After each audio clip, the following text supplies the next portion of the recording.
going on, y'all? It's Bruce back with another video, and I wanted to make a video today talking about my current interests. 2-3 years ago, I was really into military surplus gear, and that's established a lot of what my current taste is today. You know, I wear a lot of like mid-calf boots with the cargo pants combo, striving for that military surplus or that utilitarian wear type of style.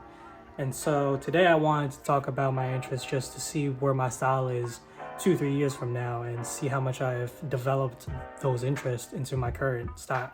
And so to kick it off, I wanted to talk about gabardine jackets. I go thrifting a lot, and so a lot of the jackets or the outerwear that I find are made up of gabardine. So I really wanted to understand, what is gabardine? Why is it made in a lot of vintage outerwear? And so I did some research on gabardine and found that it was created by Thomas Burberry, founder of Burberry in the later 19th century. Gabardine is made out of a worsted wool that is weaved in a twill pattern, creating a tough fabric able to stand a lot of wear and tear. And so gabardine gives off a very smooth and silky texture on the outside, but due to the nature of the weave, it's able to retain its shape and avoid wrinkles. And so that's why you see a lot of blazers, outer coats, light jackets made of gabardine, just to, you know, sustain a lot of outerwear, a lot of weathering, a lot of wear and tear. And so when Burberry patented gabardine, they created the gabardine trench coat. And before they took the worsted wool and weave it into that twill pattern, they would dip it in lanolin, which is a type of fabric oil that would make the fabric waterproof. And so Burberry created the first weatherproof trench coat that is very staple and iconic in their own design. And so a lot of British officers would wear these trench coats and eventually commissioned Burberry to create a military-specific trench coat, otherwise known as the tie lock-in. And the tie lock-in was basically a Burberry trench coat that was waterproof, but also supported a lot of weight within the belt to hold a lot of things like holsters, ammunition, anything for a military officer. From then on, gabardine is now implemented to a lot of today's current outerwear, a lot of formal wear, because of the very silky, soft outer texture, but the rough ruggedness of the twill pattern allows the product to always stand its shape and avoid wrinkles.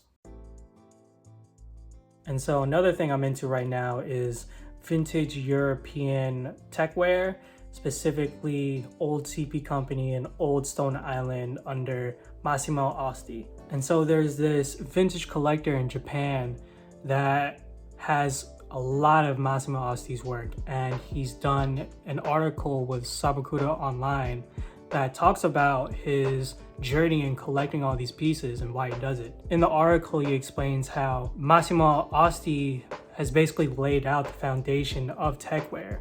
You know, there was no standard back in the 80s of what techwear is. And so the result of that is Massimo is creating a lot of these beautiful pieces with just random quirks and features that was designed to help the everyday person, but in reality fell short in the future. So a lot of the features include things like detachable inner linings, shoulder pockets, detachable sleeves, and heat reactive fabric that give a lot of quirk and character to techwear today. Shokan's interest in Massimo's work reminds me a lot of just how kids grow up exploring the world for the first time, you know. The intense curiosity of him looking at Massimo's work brought a lot of adventure and passion into his life, and started creating this collective called Geek Out Store that is just a hub of people exploring their passion throughout the internet, finding a lot of these beautiful vintage pieces with a lot of character, with a lot of quirks that aren't used today but can be appreciated today of building what is today's techwear.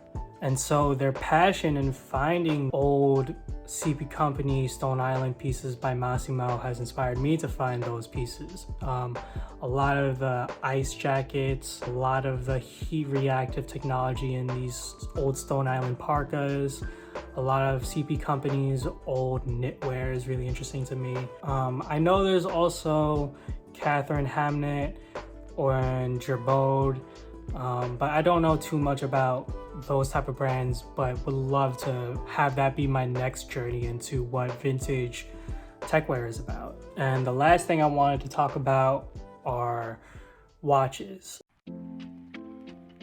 What I loved about fashion when I got into it was whenever someone wore their clothes, they wore their influences on their sleeve. And so typically, or at least for me, I always try to wear clothes that speak to my style and give somewhat of a backstory, or, you know, even have a story that of me trying to get these pieces, what it meant to me, what it means for me to wear it, if it's like an archive piece, how that collection spoke to me, if it's a vintage piece, how I got that, where I found that, or why it was created spoke volumes to me and was why fashion was interesting to me. Not to say that it's not doing that anymore, but a lot of fashion is just copy and pasting, and so it gets repetitive, and it's very hard to find those niche intricacies that influence on your sleeve type of conversations to a lot of people. That's why I've been getting into watches a lot. I feel like vintage watch collectors are very more in depth of why they purchase things that they purchase. There's usually a story behind either whoever made it or why and how they got their particular piece. The first piece in my watch collection is a Cartier Santos Galbi. I don't know if you can see that. Yeah, my first piece is a Cartier Santos Galbi, reference W20056D6. The reason why it's my first piece is because of the nature and the history behind it. There's this Brazilian aviator named Alberto Santos Dumont, and he was complaining to his friend Louis Cartier, the founder of Cartier, talking about how it was difficult for him to go on flights with a pocket watch because it's hard for an aviator to always take their watch out of their pocket, and it's inaccessible to them.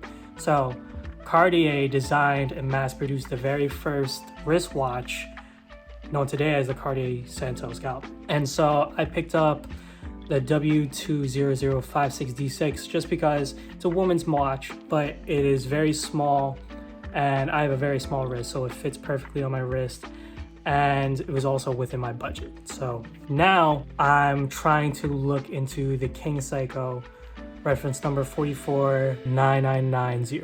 The story behind this King Seiko is just a very petty / competitive origin story. And so back in the 1960s, Seiko was determined to create a more luxury line of watches that was able to compete with their Swedish counterparts and competitors. Seiko split up their Seiko Seikosha subsidiary watch manufacturers between two entities, Suwa Seikosha and Daini Seikosha. And so under Seiko, both Suwa and Daini were developing Grand Seikos, and only Daini was manufacturing the King Seiko. These two subsidiaries, or these two manufacturers, were put up against each other to promote competition and product development within the company. Suwa first released the Grand Seiko with a chronometer, and in response, Daini released the King Seiko.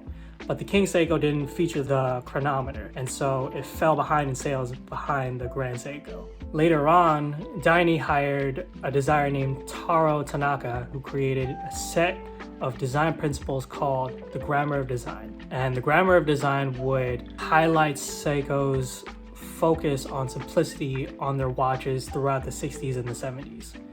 And so Seiko released the second version of the King Seiko, reference number 44-9990, featured a lot from the Grammar of Design's philosophies, where they made flat, geometrically perfect surfaces and angles to reflect light perfectly. They created a simple bezel with a two-dimensional faceted curves, so there were no 3D curves to the bezel, and there are no visual distortions on the dial to give off a very mirror-like finish. And so this watch was created in the result of Seiko being petty to its competitors and basically making their own manufacturers go against each other to create the best product that they could, so that it would be better for Seiko as a whole. I don't know, I find that funny, but then again, the watch itself is a very beautiful design and ode to simplicity within watchmakers. That's my next find. That's what I'm into, guys, and thank you for listening. And hopefully in the comments I get to learn from what your influences are and just have this time capsule of what we're into right now. And so with that being said, I'll see you guys later.